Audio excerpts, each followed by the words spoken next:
अकबर 1556 से 1605।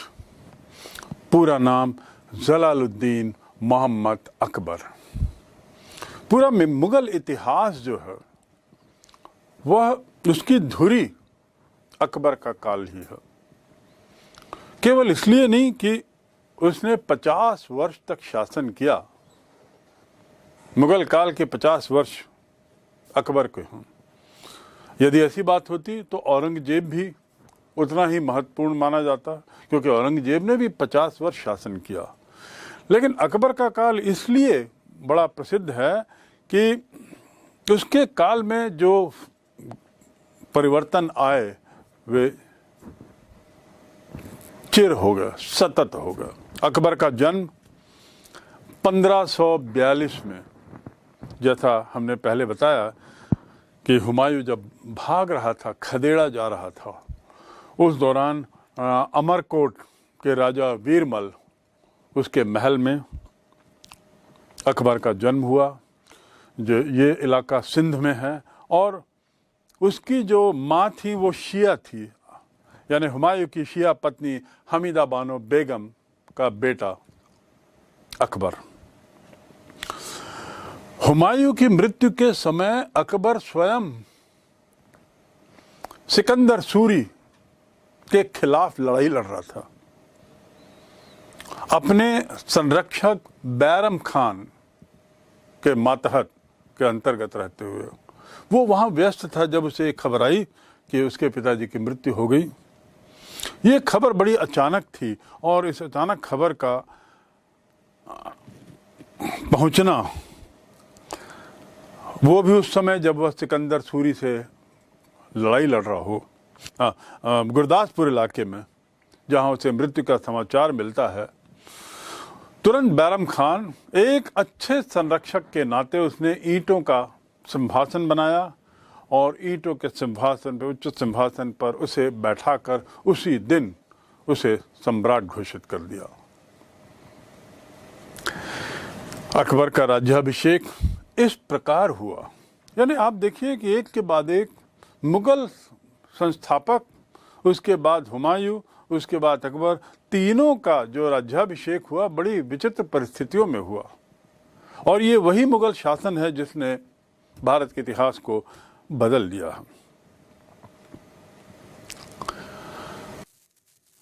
राज्याभिषेक के बाद अकबर के सामने कई समस्याएं शुरू हो गईं। जिन परिस्थितियों में अकबर गद्दी में आया, उसके बाद जो उसकी अन्य समस्याएं हुई, जो अभी हमने बताया, तो उसकी समस्याएं बढ़ती ही गईं। लेकिन उसमें सबसे बड़ी समस्या थी हेमू का बढ़ता प्रभाव, हेमू की बढ़ती हुई शक्ति। और ऐसा लग रहा था कि हेमू स्वयं में एक बहुत ताकतवर शक्ति हो गई है। उसने तो अपनी ताकत इतनी बढ़ा ली थी और दिल्ली और आगरा पे भी अधिकार करके अपने को, खुद को विक्रमादित्य नाम से घोषित कर दिया था। अपने को, स्वयं को उसने विक्रमादित्य नाम की उपाधि भी दे दी थी। लेकिन सौभाग्य था कि अकबर के पास बैरम खान था। वही बैरम खान जो उसका अत्यंत विश्वसनीय, अत्यंत स्वामी भक्त संरक्षक था। आखिर अकबर उस समय एक तरीके से माइनर ही तो था, एक बच्चा ही तो था। उसको निश्चित रूप से किसी के वरद हस्त की जरूरत थी, और वह वरद हस्त उसे बैरम खान जैसे स्वामी भक्त संरक्षक के रूप में मिली। और यहीं से उसकी समस्याओं का निराकरण शुरू होता है, और शीघ्र ही, जल्दी ही, एक के बाद एक सारी समस्याओं को निपटाते हुए, उनका समाधान करते हुए अकबर आगे बढ़ने लगा। 1556 को पानीपत की दूसरी लड़ाई हुई। पहली लड़ाई बाबर ने इब्राहिम लोदी को पराजित करके मुगल वंश की स्थापना की थी 1526 में। ठीक 30 साल बाद 1556 यहां हेमू की फौज को, जो स्वयं एक बहुत शक्तिशाली राजा का रूप ले रहा था, उसको पराजित किया अकबर ने बैरम खान के नेतृत्व में। और पराजित करके मुगल सेनाओं ने दिल्ली पर वापस अपना कब्जा किया। 1556 को ही अकबर के भारत सम्राट बनाने की घोषणा की गई और जल्दी ही आगरा भी मुगलों के हाथ आ गया। हेमू पूरी तरह पराजित हो गया और इस प्रकार ये जो पानीपत की दूसरी लड़ाई है, वह भी पानीपत की पहली लड़ाई से कोई कम अहमियत नहीं रखती। तो दूसरी लड़ाई हुई हेमू और बैरम खान की फौज जो अकबर की थी, वास्तव में इनके बीच की लड़ाई। मुगल राजा अकबर को भारतीय इतिहास में, मध्यकालीन इतिहास में हम जितने शासक हुए उसमें सर्वश्रेष्ठ स्थान, सर्वोच्च स्थान दे सकते हैं। जैसे प्राचीन काल की यदि बात करें, भारत के प्राचीन इतिहास की, प्राचीन भारत के इतिहास की, तो जो स्थान अशोक को मिलता है, मध्यकालीन इतिहास में वही स्थान अकबर को है। वही अकबर जिसे इतना संघर्ष करना पड़ा, जिसके पिताजी को इतना संघर्ष करने के बाद सत्ता मिली थी। अकबर ने न केवल अपने साम्राज्य का विस्तार किया, उसको बढ़ाया, बल्कि उसे एक बहुत विशाल, बहुत मजबूत और सर्वाधिक संपन्न राज्य बना दिया। संपन्नता यानी धन, अपार धन, विशाल साम्राज्य और विशालता और संपन्नता के साथ मजबूती देना, ये तीनों कार्य अकबर ने बखूबी किए। उसने हिंदू कुश पर्वत तक अपने साम्राज्य की सीमाओं का विस्तार करने और ईरान के सफवियों और तुरान के उज़्बेकों की विस्तारवादी योजनाओं पर नियंत्रण स्थापित करने में सफलता प्राप्त की। अपनी सीमाएं, एक और उसको एक खतरा था कि ईरान के बादशाह, सफवी वंश के बादशाह और ऐसी तुरान जो है मध्य एशिया में है, वहाँ उज़्बेकों की जो नीति थी विस्तार करने की, जिसमें संभावना थी कि वे लोग भी भारत की ओर बढ़ें, और खासकर तब जब भारत दूध और शहद के देश के रूप में प्रसिद्ध था, उसे अकबर ने रोकने में जो सफलता प्राप्त की, वह भी अपने में एक उदाहरण है। उसका जो विशाल साम्राज्य है, पश्चिम में काबुल तथा कांधार से लेके पूर्व में बंगाल तक और उत्तर में कश्मीर से लेके दक्षिण में गोदावरी तक फैला हुआ था।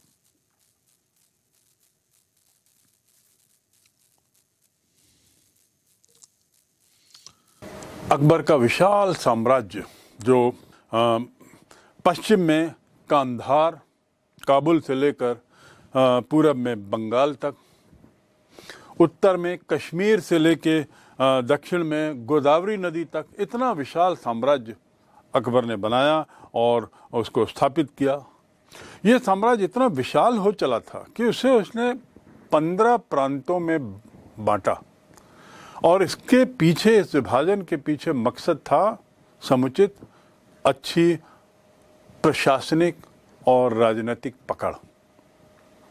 तो इस प्रकार 15 प्रांतों में बांटना और उसके इस उद्देश्य के साथ बांटना, इसकी शुरुआत अकबर ने की।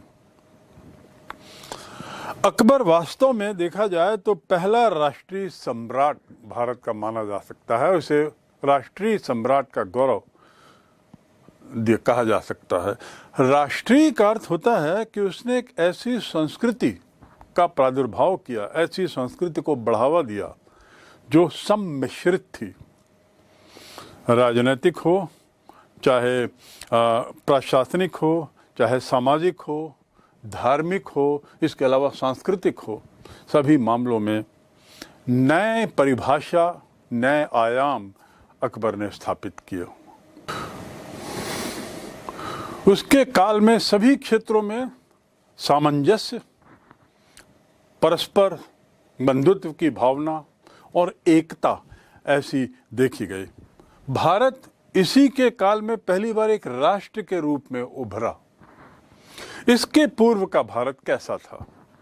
कहा जाए तो वास्तव में वह भारत नहीं था, बल्कि छोटे छोटे सैकड़ों राज्यों में विभाजित, सैकड़ों राज्यों में बटा हुआ एक भौगोलिक क्षेत्र हुआ करता था, एक भौगोलिक संरचना थी। अकबर को ही श्रेय जाता है कि उसने इसे एक भारत का नक्शा देने का प्रयास किया, एक कुशल प्रशासनिक व्यवस्था दी, एक ऐसी व्यवस्था जिसकी एक अपनी सीमा थी, जिसका एक अपना कानून का दायरा था, और वह कानून एक जगह से लेकर दूसरी जगह सभी जगह समान था। इस प्रकार हम कह सकते हैं कि अकबर के काल ने आर्थिक एकता भी देखी और सामाजिक एकता भी देखी। दीन-ए-इलाही, जिसके बारे में आपने निश्चित रूप से सुना होगा, ये एक ऐसा धार्मिक, एक ऐसा संघ अकबर ने बनाया। दीन-ए-इलाही, एक ऐसा संघ बनाया जिसमें वे सभी विद्वान विभिन्न धर्मों के शामिल थे और अन्य लोगों को भी शामिल करने का आमंत्रण दिया। और इस दीन-ए-इलाही में सभी धर्मों की जो अच्छे विचार हैं, अच्छी बातें हैं, वो सब सराहनीय तत्वों को उसने उसमें सम्मिश्रित किया और इस प्रकार एक नए संघ की स्थापना की, जिसे हम दीन-ए-इलाही कहते हैं। इसके साथ ही अकबर ने फारसी भाषा को राजकीय भाषा घोषित की और इस प्रकार पहली बार भारत में भारतीय भाषा को छोड़ एक अन्य भाषा हमारे यहाँ की राजकीय भाषा बनती है। इस भाषा के प्रचार प्रसार के लिए उसने एक अनुवाद विभाग भी बनाया और जितने भी यहाँ के जो ग्रंथ थे, यहाँ के जिसके पुस्तकें थी जो कानून से संबंधित थी, राजाओं के आदेश से संबंधित थी, इन सब का अनुवाद इस विभाग के द्वारा किया जाता था। ये इसी विभाग के निरीक्षण में बहुत सारे धार्मिक ग्रंथ, बहुत सारे ऐतिहासिक ग्रंथ और अन्य तरह की पुस्तकों का अनुवाद कार्य संपन्न कराया गया। अकबर शासनकाल जहाँ इन सब बातों के लिए जाना जाता है, राष्ट्रीयता की भावना के लिए भी जाना जाता है, उसी प्रकार अकबर के काल में हम स्थापत्य कला, चित्रकला और संगीत कला, इसके विकास का भी एक बहुत विशाल पैमाना देखते हैं।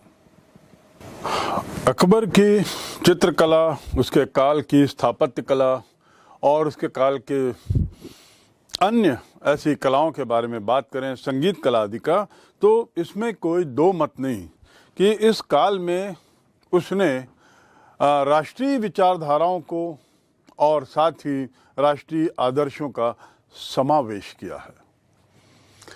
ये राष्ट्रीयता एक तरीके से हम पहली बार इस काल में देखते हैं भारत के परिप्रेक्ष्य में, और साथ ही हम ये भी कह सकते हैं कि दीन-ए-इलाही जिसकी जो संघ उसने शुरू किया था, उसने भी इस भावना को प्रोत्साहित किया, उसने भी इस भावना को आगे बढ़ाया। यद्यपि उसमें बहुत कम सदस्य थे, लेकिन इसका असर तो जरूर पड़ा। सामंजस्य की भावना, बंधुत्व की भावना और इसको साथ ही भारत को एक राष्ट्र के रूप में लेके चलना, ये अकबर का एक अहम योगदान है। अकबर के बाद अगला शासक था जहांगीर, 1605 से 1627। जहांगीर फतेहपुर सीकरी के जो सूफी संत थे शेख सलीम चिश्ती, उनके आशीर्वाद से उसका जन्म हुआ था और अकबर की पत्नी जोधाबाई का वो पुत्र था। तो इस प्रकार ये बैकग्राउंड जो बताया जा रहा है उसके पीछे तात्पर्य ये है कि अकबर अपने शासन काल में सूफी संतों को भी बहुत अहमियत देता था और उसी के आशीर्वाद से ऐसा माना जाता है कि जोधा भाई को पुत्र हुआ। 30 अगस्त 1569 में सलीम नाम से इस बालक का जन्म हुआ था और इतिहास में इसे जहांगीर कहते हैं। 1605 में इसको सम्राट बनाया गया और उसके बाद लगभग 1627 तक उसने शासन किया। जहांगीर के काल में उसकी जो बेगम थी नूरजहां, जो नूरजहां के नाम से प्रसिद्ध है, उसका मूल रूप से शासन पर बहुत प्रभाव था। 1611 में जहांगीर ने मेहरुन्निसा को मीना बाजार में देखा और उसके रूप से मोहित हो गया। मेहरुन्निसा से उसने विवाह कर लिया और जब विवाह किया उस समय जहांगीर की आयु 43 वर्ष की थी और मेहरुन्निसा की आयु 35 वर्ष की थी, यानी दोनों में 8 वर्ष का अंतर था। यही मेहरुन्निसा विवाह के बाद नूर जहां कहलाई। नूर महल का नाम भी उसने दिया, ये उपाधियां उसने दी और नूर जहां स्वयं में एक सत्ता बन गई। 1627 में जहांगीर की मौत हो गई और उसकी मौत के बाद शाहजहां शासक बना।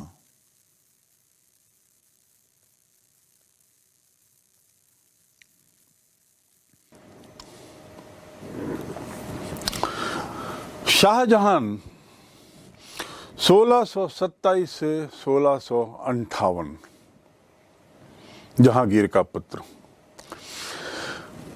1628 को इसका राज्याभिषेक हुआ आगरा में और बस राज्याभिषेक के बाद ही एक तरीके से उसे कई फ्रंट पर युद्धों का, विद्रोह का सामना करना पड़ा। लोधी वंश जो उस समय कुछ ही क्षेत्रों में अभी भी ताकतवर था, उसके विद्रोह का उसने दमन किया। आपको याद होगा 1526 में बाबर ने इब्राहिम लोदी को पराजित कर मुगल वंश की स्थापना की थी, मुगल वंश के शासन की स्थापना की थी। उसी परिवार से अभी भी तकरार हो रही थी, टक्कर हो रही थी और उनके विद्रोह को अंततः शाहजहां ने कुचला। उसी तरह 1628-29 में बुंदेलखंड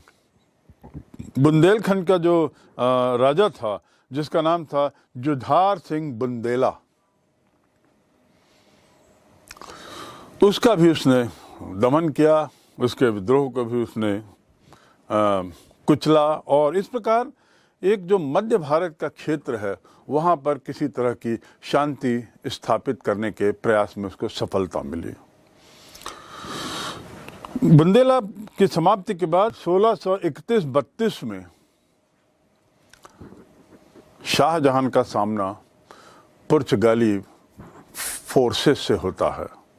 पुर्तगाल पहली बार हम सुनते हैं कि किस तरीके से विदेशियों से, सफ़ेद चमड़ी वालों से, यूरोपियन से भारतीय सम्राट का सामना होता है और पुर्तगाली लोग जो कुछ प्रयास कर रहे थे यहाँ पे अपने वर्चस्व को बढ़ाने का, उसके मद्देनज़र शाहजहां को सबक सिखाने की आवश्यकता पड़ी और उसने उनको दमन किया, उनको कुचला, उनको पराजित किया।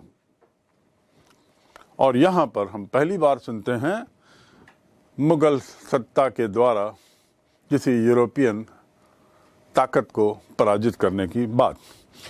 मीर जुमला जो उस समय गोलकुंडा का वजीर बनाया गया,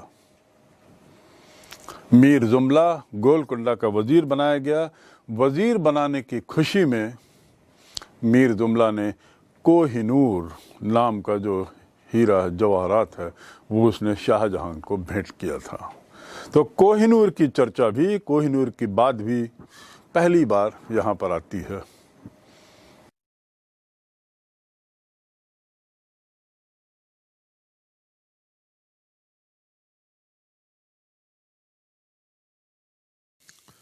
सोलह 1636 की जो संधि हुई उसमें गोलकुंडा, बीजापुर मुगल अधीनता में आ गए, मुगल साम्राज्य का हिस्सा बन गए और इस प्रकार दक्षिण की ओर एक तरीके से मुगल साम्राज्य का विस्तार हुआ। इसके साथ ही शाहजहां ने कांधार पर भी विजय प्राप्त की। आपको याद होगा अकबर का हुमायूं का जिक्र करते हुए मैंने कांधार की चर्चा की थी। यहां पर उसने पुनः विजय पाई, लेकिन दुर्भाग्य से वो उसके हाथ से निकल गया। जो मध्य एशिया का अभियान उसने चलाया था, एक तो दक्षिण एशिया, दक्षिण भारत और मध्य एशिया, उसमें उसे ज्यादा सफलता नहीं मिली। 1657 में शाहजहां बीमार पड़ा, गंभीर बीमारी से ग्रसित हो गया और सितंबर 57 को जब वो आगरा गया तो उस समय उसकी बीमारी बहुत बढ़ गई। शाहजहां के 4 पुत्र थे, दारा शिकोह, औरंगजेब, शाह शुजा और मुराद बख्श। बीमारी की स्थिति में शाहजहां ने दारा शिकोह को अपना उत्तराधिकारी घोषित किया और दारा शिकोह एक बड़े अलग तरीके का व्यक्ति था, अलग विचारधारा का था, अलग सोच का था। दुर्भाग्य से इसको गद्दी में बैठाना अन्य पुत्रों को रास नहीं आया और इस प्रकार शाहजहां के रहते रहते इन चारों बेटों के बीच में सत्ता संघर्ष शुरू हो गया। गद्दी के लिए लड़ाई शुरू हो गई, उत्तराधिकारी के लिए लड़ाई शुरू हो गई और अंततः इन युद्धों में विजय के बाद औरंगजेब ने अपने सभी भाइयों को मारा और दिल्ली की गद्दी पर बैठ गया। तो इस प्रकार हम देख सकते हैं कि शाहजहां के काल में बड़ी उथल पुथल मची सत्ता को लेकर और संभवतः यहीं से हम मुगल काल की गिरावट का इतिहास भी देख सकते हैं। औरंगजेब 15 मई 1659 को फॉर्मल तरीके से दिल्ली की गद्दी पर आया, दिल्ली की गद्दी पर बैठा।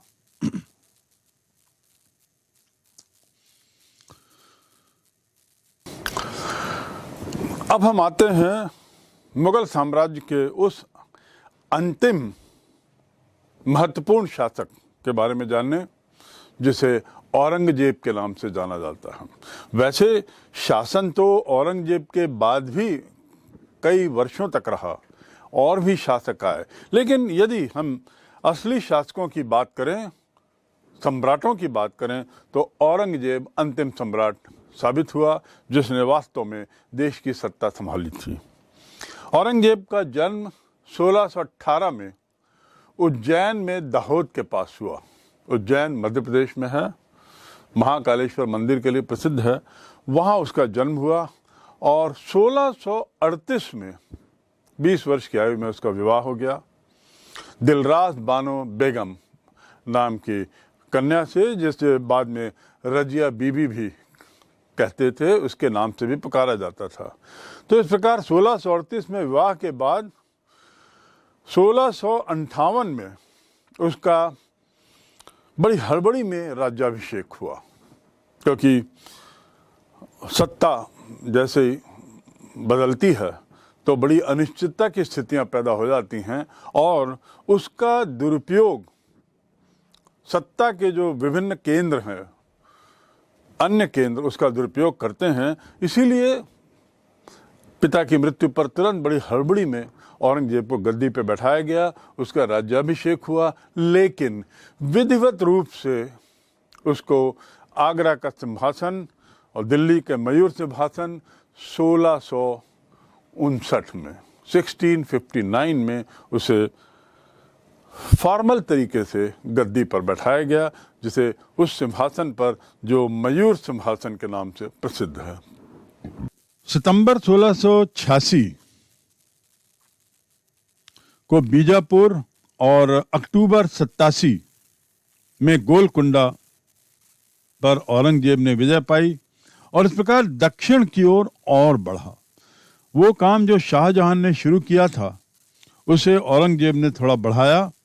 वो विस्तारवादी तो था ही, तो उसने गोलकुंडा और इसके साथ ही बीजापुर को अपने कब्जे में लिया। लेकिन गद्दी में बैठने के कई वर्षों बाद 1686-87 में दक्षिण भारत में उस समय शिवाजी के साथ राजा जय सिंह, उन दोनों ने एक संधि की थी जिसका नाम था पुरंदर की संधि। शिवाजी महान, जिनका आपने नाम सुना होगा, उन्होंने एक संधि की राजा जय सिंह से, पुरंदर की संधि।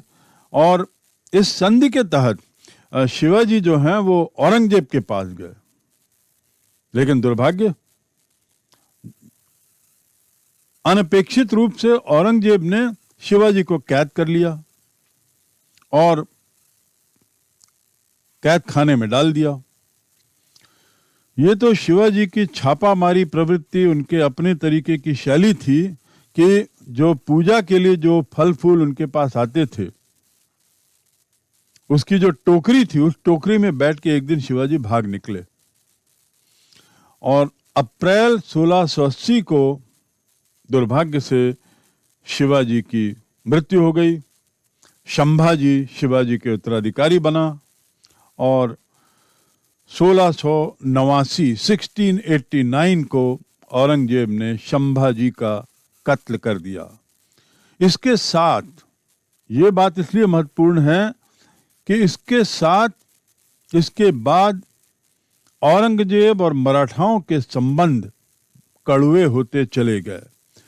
मराठा लोग स्वयं एक बहुत ताकतवर कौम थे। तो जब 1680 में शिवाजी की मृत्यु हुई और उनका उत्तराधिकारी संभाजी बना, तो औरंगजेब ने 1689 में उसको कत्ल करा दिया।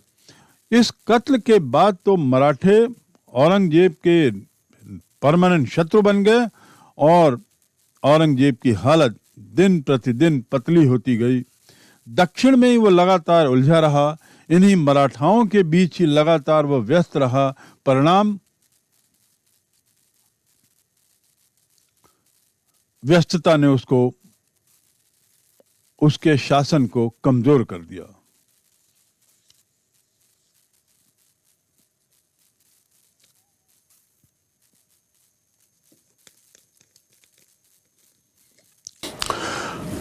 अत्यंत भाग दौड़ के कारण ये जो औरंगजेब है वो बार बार बीमार पड़ने लगा।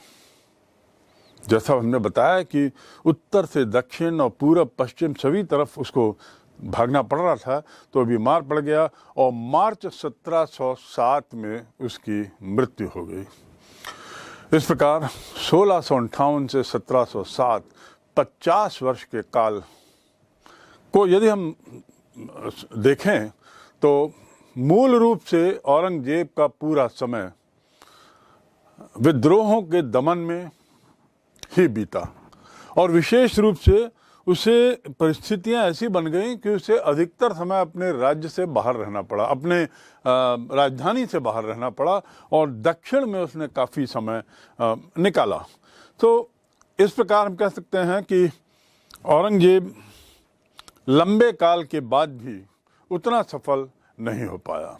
दौलताबाद में उसका दफन हुआ, 1707 में उसे दफनाया गया और उसके बाद धीरे धीरे हम देखते हैं मुगल शासन का पतन, मुगल साम्राज्य का पतन। मुगल शासन तो बना रहा पर एक साम्राज्य जो है वो धीरे धीरे सीमित होते गया। एक अंततः 1857 में अंग्रेजों के द्वारा बहादुर शाह द्वितीय को गिरफ्तार करने के साथ ही मुगल शासन का अंत हुआ। औरंगजेब के उत्तराधिकारियों की यदि बात करें तो सभी लोग बड़े दुर्भाग्यवश बड़े कमजोर थे, बड़े दुर्बल थे और उसके साथ ही अयोग्य भी थे। 18वीं सदी के दूसरे शतक आते आते मुगल सम्राट मुगल साम्राज्य अराजकता की ओर बढ़ चला। वहाँ पर जो राजधानी से दूर जो राज्य थे, जो प्रांत बनाए गए थे, वहाँ पर एक स्थानीय केंद्र डेवलप होने लगा, स्थानीय केंद्र बनने लगे, और वहीं के लोग जो वजीर हों या दीवान हों या इन लोगों के बीच में एक तरीके से ये शुरू हो गया प्रयास केंद्रीय सत्ता से अलग होने का। उत्तर मुगल कालीन सम्राट मराठा सरदारों को झेला उन्होंने, साथ ही विदेशी ताकतों से भी उनकी लड़ाई शुरू हुई। उसके बाद जो महत्वाकांक्षी मराठा लोग थे उनके साथ भी उनको सतत युद्ध करना पड़ा, और सरदारों का तो मैंने जिक्र किया ही है। तो इस प्रकार इन लोगों के सतत विद्रोह, सतत प्रयास पर आने वाले जो उत्तर मुगल कालीन शासक हैं वो लोग किसी भी तरह का अंकुश नहीं लगा पाए, और इसलिए भी मुगल साम्राज्य का पतन होना शुरू हो गया। मुर्शिद कुली खान बंगाल में, सदाकत खान अवध में, और निज़ामुल मुल्क हैदराबाद, ये तीन बहुत ताकतवर बादशाह निकले अपने समय के, जिन्होंने मुगल सत्ता को सतत रूप से परेशान किया। रुहेल अफगानों ने रुहेलखंड में स्वतंत्र सत्ता घोषित कर ली।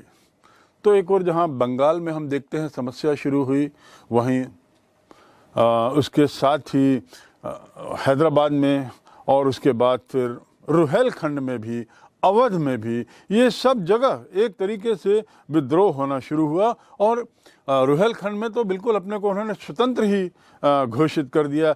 दक्षिण में हैदर अली ने परेशानी करनी शुरू कर दी। इस समय हम सुनते हैं हैदर अली के बारे में पहली बार, और उसने भी एक तरीके से मैसूर में अपने को स्वतंत्र राज्य घोषित किया। सिखों ने पंजाब में परेशानी शुरू कर दी, राजपूतों ने राजस्थान में, और जैसा मैंने बताया मराठाओं ने महाराष्ट्र में।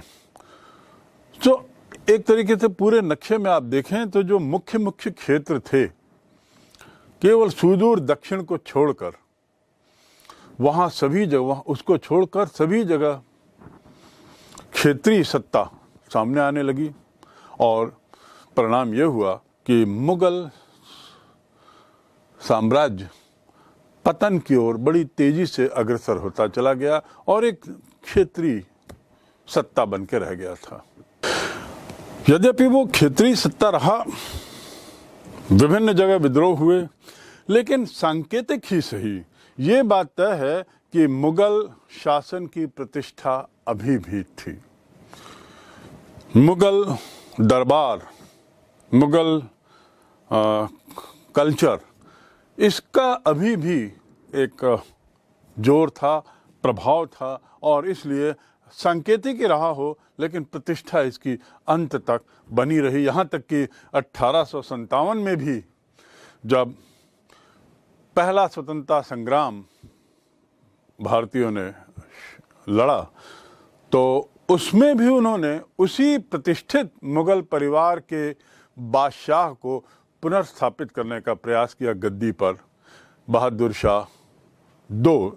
शाह जफर, और इसी को हटाकर अंग्रेजों ने अंततः पूरी सत्ता देश की अपने हाथ में हासिल की 1857 में, और यहीं पर मुगल सम्राट, मुगल साम्राज्य, मुगल सत्ता का पूर्ण रूपेण अंत हो गया।